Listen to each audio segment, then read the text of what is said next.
Happy Friday.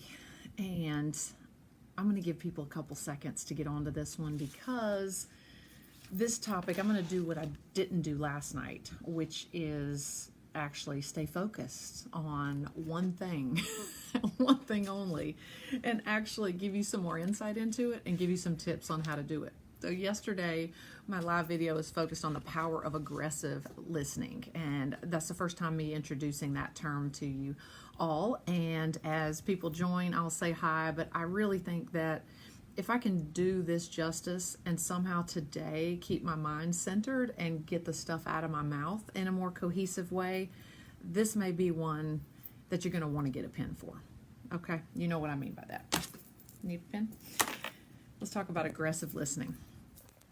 I honestly think it's the most unselfish thing that you can do today is listen. Now, when most people think listening, they think I mean like just hear, not talk. You know, if I'm not talking, then I must be listening, right? How about never? Most of the time, if you're in a room with someone, or there's an even greater risk if it's a whole group of people. But if someone's talking and it's not you, there are a whole lot of things I could be doing instead of listening. I could be daydreaming about my hot date tonight. I don't have one. I'm just using that as an example. Many of you might have a hot date tonight. It's Friday. You might be thinking about what you're going to make for dinner. You might be thinking about, wow, this person I disagree with everything coming out of their mouth, and I really wish they'd be quiet. You may be thinking, God, I have such a smart response and rebuttal and comeback to this. As soon as they shut up, as soon as they take a breath, man, I am in. And then I'm going to amaze all these people with my brilliance. But there's a whole lot of things that you could be doing when you're not talking. Listening is one option. Listening is one choice. So I want to tell you what I mean by aggressive listening. I don't mean being aggressive as in being offensive or making it awkward or saying, okay, I really can't hear you. Like I don't mean aggressive in terms of something that comes across as angry or a tone. I mean active and engaging listening. You know, I taught a seminar with some of my business partners at Elevate Consulting a few weeks back, about a month ago, I think, or gosh, it may have been a couple months ago. I'm losing track of time as this virus is taking over, but I did a demonstration showing a couple of containers with different colored beans in them and was talking about the fact that when we go to a conversation, when we step in front of another person or in a room of people, we're coming with a whole lot of stuff in our head, in our mind, in our heart. We're coming with our experience. We're coming with my opinions, my attitude. We're coming in there with how I'm feeling, my mood that I'm in that day. And with all those things in the way, my head could easily be full, and then there's no room to hear what anyone else has to say.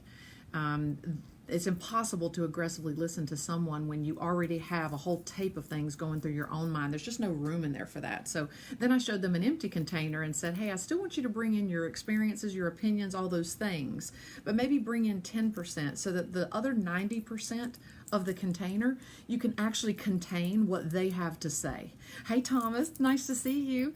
It could just be us two, buddy. I did a video yesterday, well, it was last night, and my head and my mouth were all over the place. So today I'm clarifying what I mean by aggressive listening, what it is, and I'm going to give you a few tips on how to do it. But I truly believe it's the most unselfish, unused skill in a toolbox today for most people. You see it all the time. You're seeing people talking very, how should I say, very passionately.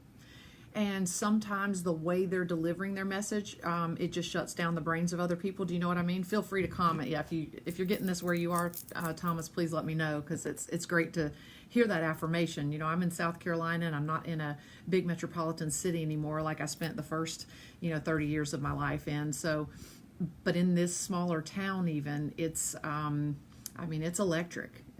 People's opinions and moods and the frustrations and the stress of all this that's going on right now in our country, especially, but in the world at large. But a lot of it is focused on our country right now.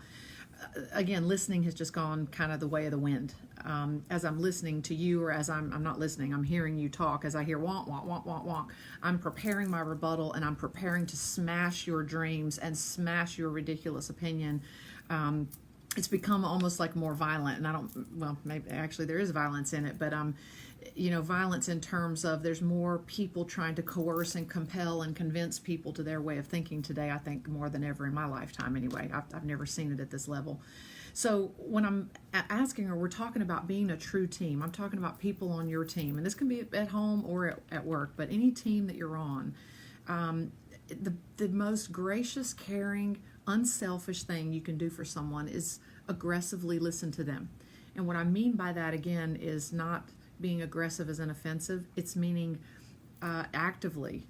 You've heard of active listening before, right? Like showing maybe some nonverbal cues, like nodding your head and making eye contact, asking questions of clarification, or maybe even mirroring back to them what they say. We've all heard of those, right? They're basic listening principles that demonstrate to the person across from us that we're listening to them.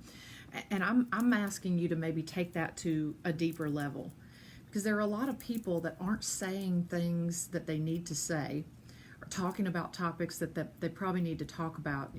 And maybe this is you. Maybe you are dealing with a lot of stuff, so then you go into work, or you go to work, or even you go home and you just stay quiet, because honestly, I'm so exhausted. If I crack the door to this conversation, they're not going to want to hear it, or I already know or I think I know that they have a different opinion, and it's going to end up in a debate instead of a healthy dialogue.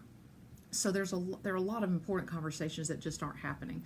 So I'll speak to you true team talk for at work, because as a leader right now, when I work with my team, there are a few things that I want to do right away. Number one is stay aware. Be aware. Notice people's nonverbal cues.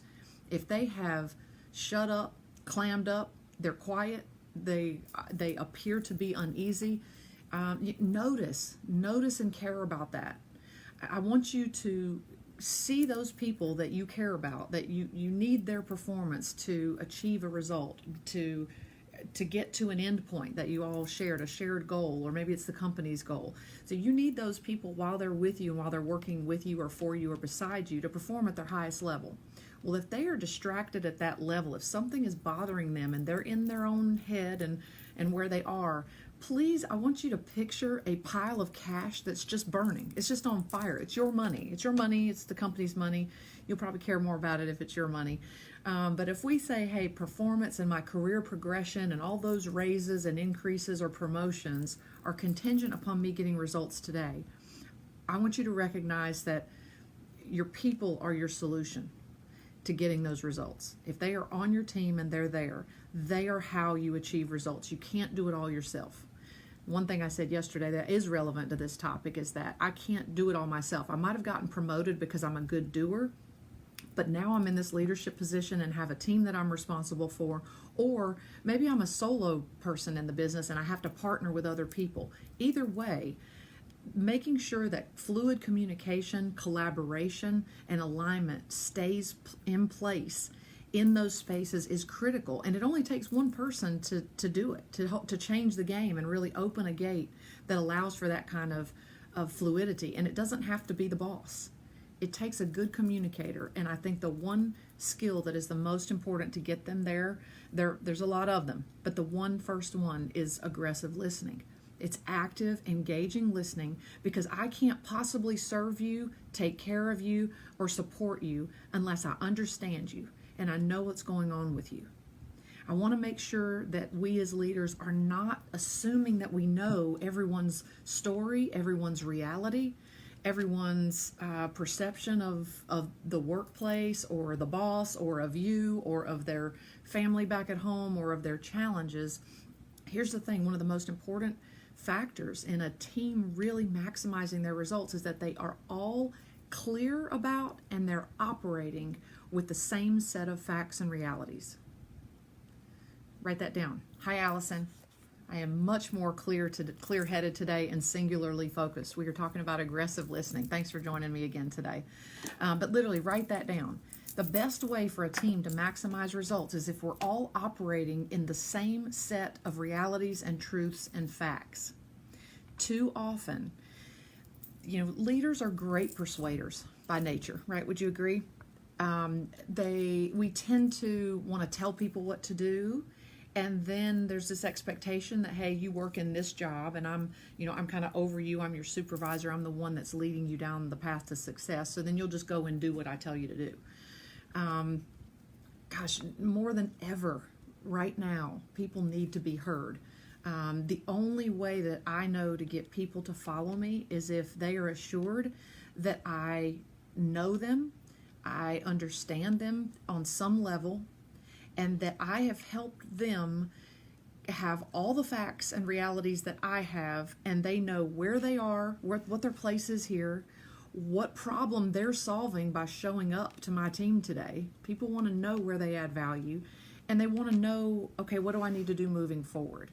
And if you're in any type of leadership role, or if you're in a position to influence other people, or you simply need to partner with other people, it's irrelevant if you agree with them about every point or not. It's irrelevant their personality versus yours. What is important is that there's healthy dialogue, and most people today are talking and then they are stopping talking. They're not talking and then doing any active listening. Do you feel that? Do you see that where you are? I'm not sure if you do. I'm seeing it everywhere. While the other person's talking, instead of staying curious about this person, who I think sounds like a moron, who has a conflicting opinion than mine, who is talking, and I think it's just to make themselves sound good, or quite honestly, I'm in a hurry and I'm in a rush and I don't have time to listen to them anyway. I'm doing anything but listening. What am I going to make for dinner tonight? How am I going to resolve this issue? What am I going to do this weekend? Because I've just tuned out. So I want you to practice some skills involved in what I'm saying a term is aggressive listening. I will tell you that if you're someone that isn't interested in people in general, don't let me hurt your feelings. I know who you are. Hi, Jeff. Hi, Carol. There are some of us that actually just derive so much fulfillment from listening to other people, getting to know them, hearing about their specific individual story. You know who you are? Raise your hand, wave if that's you. Then there are other people that genuinely couldn't care less about a stranger. Unless someone is a means to an end for them, they don't want to listen to them. They don't want to talk to them. They honestly don't want to spend any time with them. But what if you're in charge of a team of people? You've got to care. You've got to coach. And to do that really well, you've got to listen to hear what their reality is. So schedule time. Here's tip number one. When you feel it in your head, when you think, wow, I'm at a good place, I'm at a good resting place, you probably do this now with things and don't realize it, but boy, I kind of feel up to calling my mom right now. Or I kind of feel up to calling that friend that's going to, talk for hours, and I'm going to do a lot of aggressive listening. You can't just do those when you don't feel like it. It's almost like having a big, huge, full stomach and then saying, oh, let me go eat another cheeseburger. Like, it's so uncomfortable. It's awful. You just want to throw up before you get another bite to your mouth. Compare that to listening when you don't feel like it. Jeff, that's a great point too. Problem is people listen to respond and not listen to learn. Exactly. Listen, trust yourself that when the time comes to respond, which by the way is when the other person stops talking, or when there is an efficient, significant pause that perhaps you could gently, tentatively insert yourself into, you're going to know how to respond. But quite honestly, here's what I heard. I heard this the other day. I hope I don't hurt this person's feelings. And they're not on this call right now, but if you listen to the video and this was you, please know I will never disclose who you are. But someone who gets very excited and very energetic about talking to people, I won't say listening to people, but I'll say talking to people. The person basically said something like, I was great at this. I was a great superstar athlete, and then I blew out my back.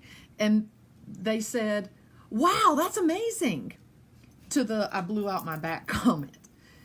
Now, that is about responding and not reacting. If you hear a few words from the person and then you've already gone down the path with what the end of their story is, just to Jeff's point. So thank you for sharing that, Jeff. That's a really good one. And Thomas says, I like this. Sometimes it helps to just gently call it out if you see that baggage coming into a conversation. Also start by clarifying your good intentions. Yes. So those are great points. And what I want you all to hear from that, Tom, thank you so much for sharing that, because those are skills to hone in on when you are talking, right? Like if you hear he's saying, but when you hear that baggage coming into the conversation, you could certainly acknowledge it, and that's a listening skill, right? Because I've listened to something you've said, and then I'm gonna respond back to it. The second part about clarifying your intentions, God, I love that. We call that a contrasting skill. If you don't know how to do that, let me give you an example. Let's say I wanted to come to one of you and give you some feedback, and I'm not exactly sure how you're going to take it. So I start with a contrasting statement. It basically states what you do want to accomplish and what you don't want to see happen. For example, hey, Jeff, I want to come and talk to you about what happened in the meeting yesterday. And the reason I want to share it with you is because I want you and I to really show up well together and appear that we're aligned, when we go in front of those other people that aren't on our team. What I don't want you to think is that from what I'm saying, I'm trying to say that you did something wrong. Okay, can we agree on that before I even start talking? That's a contrasting statement. Another example is maybe with my son. My son, I might say, hey, Ethan, I want to talk about you not getting the grass mowed. But before we even talk about that, here's the thing. I want to have the conversation with you so that we can figure out how to help each other with the house stuff. I am not in any way, shape, or form saying you're in trouble or I'm mad that you didn't get it done today by 3 o'clock. Okay? Can I say that first? Let me say that first and then go into the conversation. Your intentions are not in a neon sign on your forehead. And before you start talking, how many of you have been called to like your boss's office and they don't tell you why you're coming? Right? Never do you think, oh, they're going to give me some nice Tiffany jewelry to say thank you for all my hard work. It's never that. It's, oh shit, what have I done? Right? So anyway, but great points, Jeff and Thomas. Thank you. And hi, Chris. I'm so happy you joined us. So glad to have you. But again, getting back to the point, I promised I would try and stay on task today, unlike my rambling video last night. Active listening. Schedule time to do it, or just when you feel like doing it, go on what I call a listening tour.